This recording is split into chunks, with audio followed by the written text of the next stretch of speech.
सूर्य महाराज ने कहा है, ऋषियों ने सुना है कि नारी के ऋतुमती काल की बड़ी महिमा है।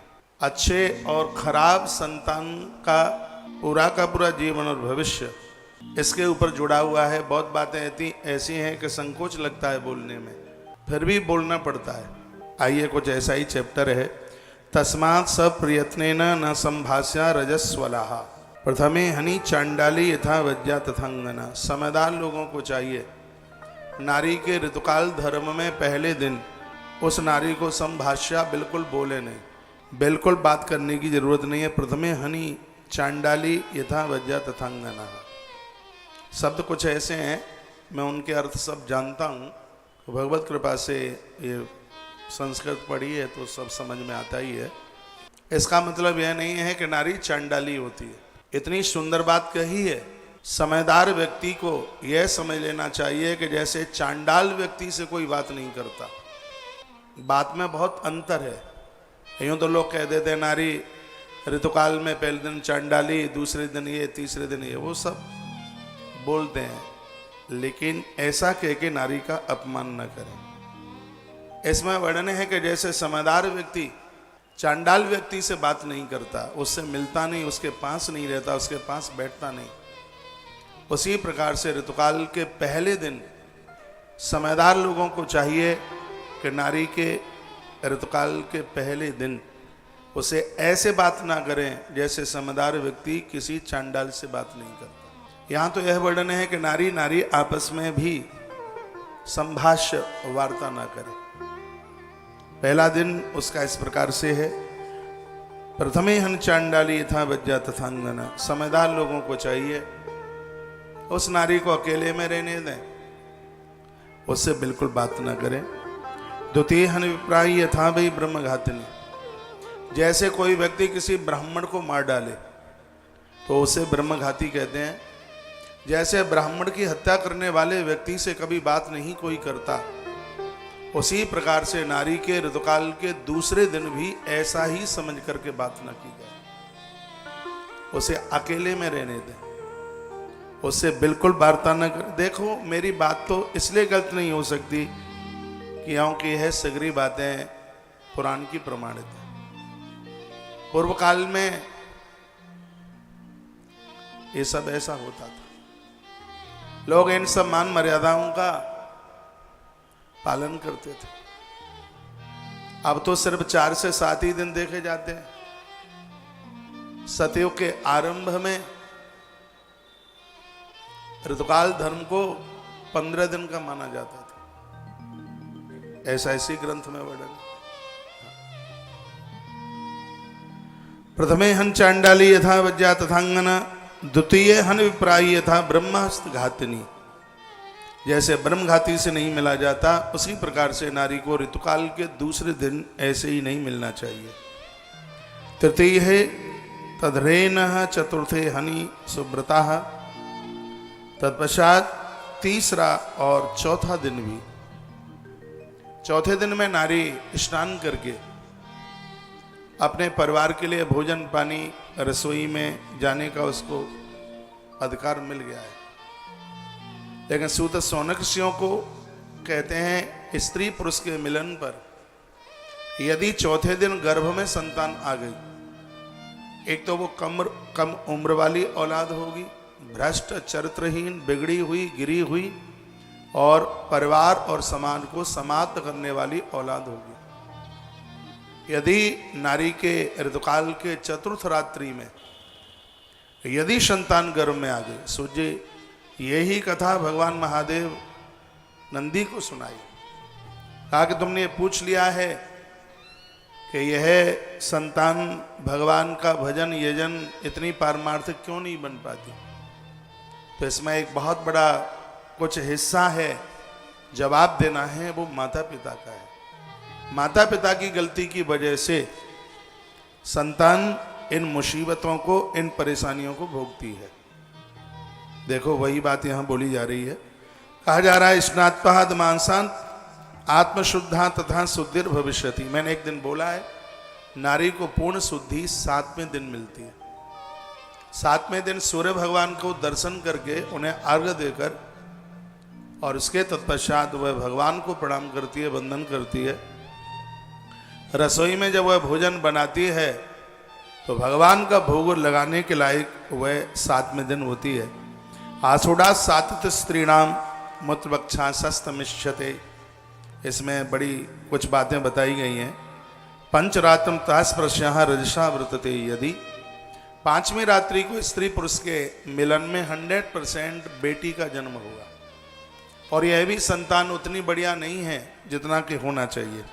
सा विशद सावूर्तम रसा पूर्वोत्तमा स्नाने शौचम तथा गानम रोदनम हसनम तथा, इसमें वर्णन किया गया है नारी को चाहिए कि 6वें 7वें दिन तक रुदन ना करे, हंसे नहीं, नृत्य ना करे, 7 दिन से पहले वह किसी उत्सव में प्रवेश ना करे, यह वर्णन किया गया है।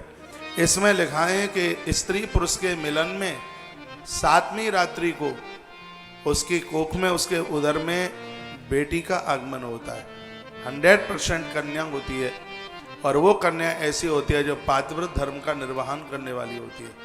वो कन्या ऐसी होती है जिसका कन्यादान करने का सौभाग्य, शंकर कहते हैं, माता पिता को सौभाग्य प्राप्त होता है।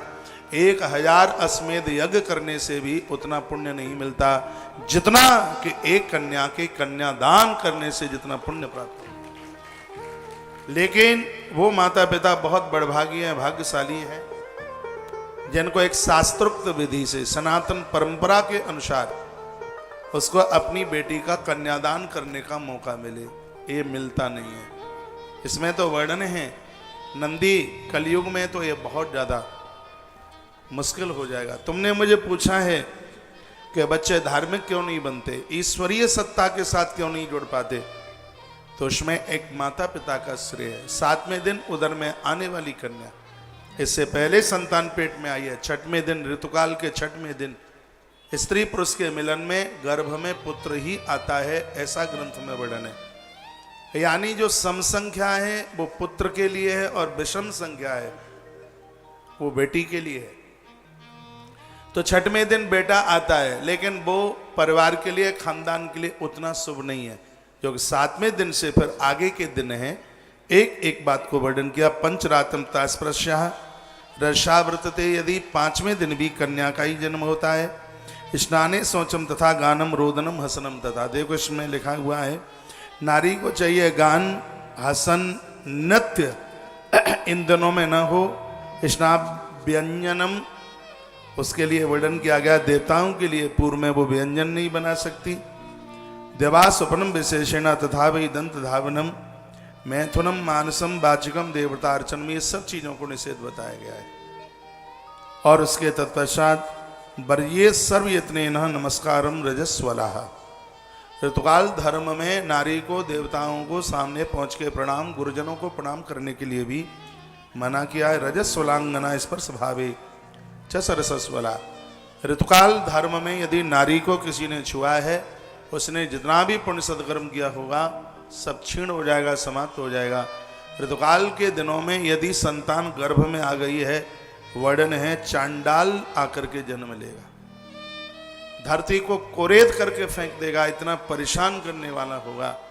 यदि 1 से 4 दिन के बीच में यदि नारी के गर्भ में संतान चल करके आती है तो उसके लिए श्रम त्याग चाहिए वस्त्राणाम, इसमें वर्णन है कि 4 दिन के बीच में तो कोई दूसरी भी नारी उस स्त्री को वस्त्र नहीं दे सकती, सामने रख सकती है, भोजन सामने खड़े होके नहीं दे सकती, उसके लिए रख सकती है। स्नात पुरुषम नारी न स्पृशत्व रजस्वलाः, समझदार व्यक्ति को चाहिए कि 4 दिन तो उसे नारी से बहुत बच करके रहना चाहिए।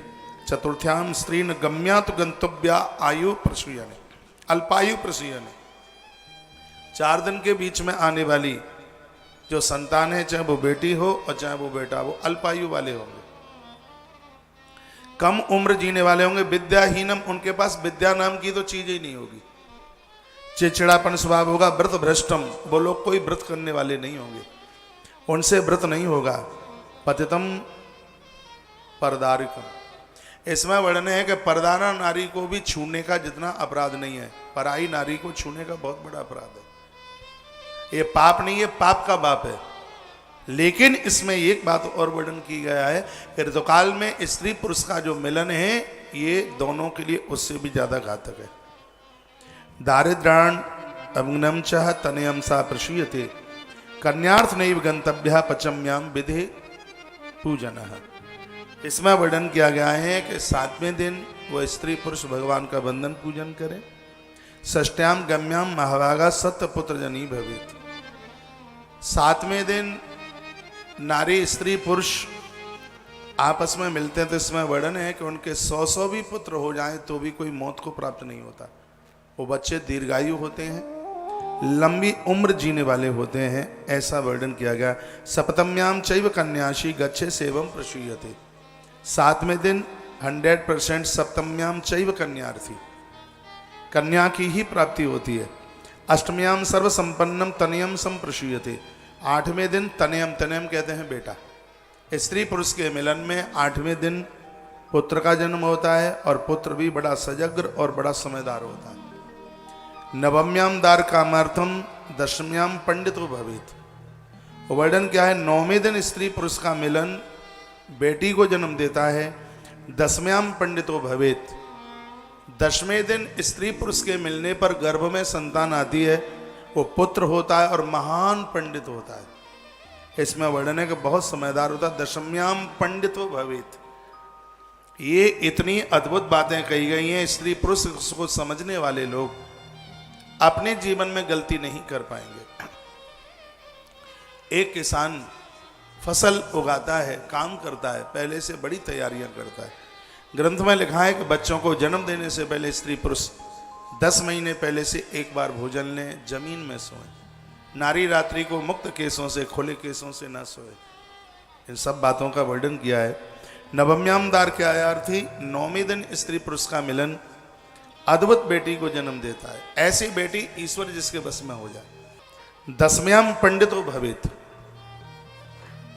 भगवान शंकर की कथा है, भगवान महादेव नंदी को सुना रहे। 10म्याम पंडितो भवेत। स्त्री पुरुष का सहवास मिलन 10वां दिन महान पंडितमय पुत्र यानी समझदार, ज्ञानी, पढ़ा लिखा, होशियार, ब्रह्म विद्या का समझदार, ऐसे बेटे को जन्म देता है। और उसके तत्पश्चात फिर वर्णन किया, एकादश्याम तथा नारी जनेशन सर्प पूर्ववत। 11वें दिन जैसे 10वें दिन का बेटा बहुत ज्यादा शुभ है, 11वें दिन की बेटी बहुत ज्यादा शुभ है। कन्या एकादश दिन 11वां ऋतुकाल का 11वां दिन हो। स्त्री पुरुष के मिलन में उधर में आने वाली बेटी कन्या साक्षात भगवती रूप है, साक्षात लक्ष्मी चल करके आ रही है। पुत्री पवित्र किए कुल दो। ग्रंथ में लिखा है कि बेटी दोनों कुलों को पवित्र करती है। वो बेटी यही है, सावित्री जैसी, जो काल के गाल में से अपने पति को जिंदा लेकर के आ जाती है। इसमें वर्णन है, ऐसी बेटी 11वें दिन मां के उदर में आई है। स्त्री पुरुष के संबंध में उसका कभी मांग का सिंदूर छिन्न भिन्न नहीं होता। उसके पति की दीर्घायु होती है, लंबी आयु होती है। वह बेटी एकादश 11वें दिन में मां के गर्भ में आई है। एकादश्याम तथा नारी जनित शैव पूर्वव्रत। तो 11वें दिन बेटी की इच्छा को रखने वाले लोग स्त्री पुरुष ऋतुकाल के 11वें दिन दोनों के मिलन पर अद्भुत कन्या का जन्म होता है। द्वादश्याम धर्म तत्पज्ञम। 12वें दिन यदि गर्भ में संतान आई है 100% पुत्र होगा। स्रोतस्मार्थ प्रवर्तकम, वो अपने धर्म को बढ़ाने वाला होगा, बहुत धार्मिक होगा, धर्म तत्व ईश्वर को जानने वाला होगा। इसमें तो वर्णन किया गया है कि द्वादश वाले दिन 12वें दिन गर्भ में जो संतान आई है और ऐसा बेटा धरती पर आके जन्म लेता है। 11वें दिन की कन्या धरती पर आकर के जन्म लेती है। निर्गुण ईश्वर सगुण बनकर उन बच्चों के सामने आके खड़ा हो जाता है। अब देखिए संतान को जन्म देने में माता पिता की कितनी विलक्षणता है। यदि मैं गलत बोल रहा हूं तो मेरी कोई बात काट के बताए। ये बातें प्रमाणित हैं और आज तो निशाचर में जीवन जिया जा रहा है, इसलिए कुकर मुत्ते जन्म ले रहे हैं, औलाद तो हो ही कहां रही है। आदमी भोगी हो गया, वासना ग्रसित, वासना के अलावा उन्होंने तो पत्नी को वासना का खिलौना समझ रखा है। वो ज्यादा पूजा पाठ करती है तो ये लड़ने को तैयार हो जाते हैं, तुझे इतना ही पूजा पाठ करना था तो तूने विवाह क्यों किया, मीराबाई बन जाती। ऐसा ही बोलता है। अच्छी संतान को जन्म देने के लिए माता पिता का एक बहुत बड़ा हाथ है उसमें। क्या सुंदर बात कही है। 11वें दिन कन्या पेट में आती है, 12वें दिन यदि बेटा आता है, ऐसी संतान धरती पर आके जन्म लेती है, ईश्वर निर्गुण से सगुण बन करके उन्हें दर्शन दे देता है, धरती पर उनके लिए प्रकट हो जाता है। और वह लोग धर्म तत्वज्ञम, वो धर्म को जानने वाले होते हैं, वो पूरी दुनिया को धर्म से जोड़ने वाले होते हैं। ये बात कही। एक बात लिखने के लायक है, त्रयोदश्याम जड़ाम नारी सर्व संकर कारिणी। इसमें वर्णन है, भले ही वंश निर्वंश रह जाए, ऋतुकाल के 13वें दिन स्त्री पुरुष का संबंध न हो, क्योंकि 13वें दिन गर्भ में आने वाली संतान गांव खलियान सब को जला जलू करके नाश कर दे, खत्म कर दे। 13वें दिन गर्भ में आने वाली संतान जन्म भी ले लें तो आत्महत्या करके मर जाए, फांसी लगा लें, सल्फास खा लें, लोगों को उजाड़ दें, खत्म कर दें। 13वें दिन की औलाद इतनी ज्यादा घृणित है, ये समझ लो। स्त्री पुरुष के लिए ऋतुकाल से 13वां दिन एक मौत की तरह है, मृत्यु की तरह है। 13वें दिन उनका सहवास एक उल्टा औलाद को जन्म दे देता है। त्रयोदश्याम जड़ाम, जड़ होते हैं, मूर्ख होते हैं, वो दिमाग से पागल भी हो सकते हैं, उनका ब्रेन काम ना करे, वो ऐसे भी होते हैं, गूंगे बहरे भी हो सकते हैं, अपांग विकलांग भी हो सकते हैं, पूरा जीवन चारपाई पर पड़े असाध्य रोगी हो सकते हैं। असाध्य रोग जिसमें शरीर जकड़ गया, खड़ा ही नहीं होता। ये 13वां दिन है स्त्री पुरुष के संग का, तो इससे बचें। जनित्यंगनायुष्मान गच्छेत सर्वयत्नता चतुर्दश्याम मिथा गच्छेत सा पुत्र जननी भवेत। 14वें दिन की जो संतान है, इसको जन्म देने वाली नारी प्रकृति की ऋणी हो जाती है। 14वें दिन गर्भ में संतान आने वाला पुत्र ही आता है, क्योंकि विषम संख्या है, पूरी प्रकृति उसकी ऋणी हो जाती है। रामायण में एक चौपाई लिखी है, पुत्रवती जुवती जग सोई, रघुवर भगत जास सुत होई। जहां माता ने कहा था धरती पर वही माता पुत्रवान है जिसका बेटा भगवान का भक्त बने। और सत्य तो यही है कि 14वें दिन गर्भ में आने वाली संतान एक क्षण के लिए भी वो ईश्वर के बिना नहीं रह सकती। पुत्र जननी भवेत, सच में वह मां कहलाने की अधिकारिणी हो जाती है। ऐसा बालक पूरी सृष्टि का कल्याण कर देता है, उसका जीवन दूसरों के लिए होता है। वो ऋतुकाल का 14वां दिन है। वो उसके तत्पश्चात लास्ट 15वें दिन में है कन्या, और उसके बाद में फिर जैसा कि ग्रंथ वर्णन करता है, फिर संतान का जन्म नहीं होता है। फिर आगे के ऋतुकाल में फिर उसी स्थिति का वर्णन किया गया है। पंचदश्याम च धर्मिष्ठा, हाँ 16 दिन तक है। पंचदश्याम च धर्मिष्ठा षोडश्याम ज्ञान पारगा, स्त्रीणाम वै मैथुने काले वाम पार्श्व प्रभंजन। भगवान शंकर कहते हैं, हे नंदी, यदि माता पिता ध्यान दे दें बच्चों के लिए, बच्चों का उत्कर्ष करें, उनको समय दें, तो बच्चे निश्चित रूप से वह मेरे भक्त बन जाएंगे। ग्रस्त का मतलब यह नहीं है कीड़े मकोड़ों की तरह औलाद पैदा कर दी। कुंती माता के 5 बहुत हैं, गांधारी के 100 की जरूरत बिल्कुल नहीं है। बेटा एक बहुत है, श्रवण कुमार जैसा हो, एक बहुत है। एक बहुत है, महाराणा प्रताप जैसा हो, छत्रपति शिवा जैसा हो। ये वीर, ये माता पिता के संयम के ही परिणाम है।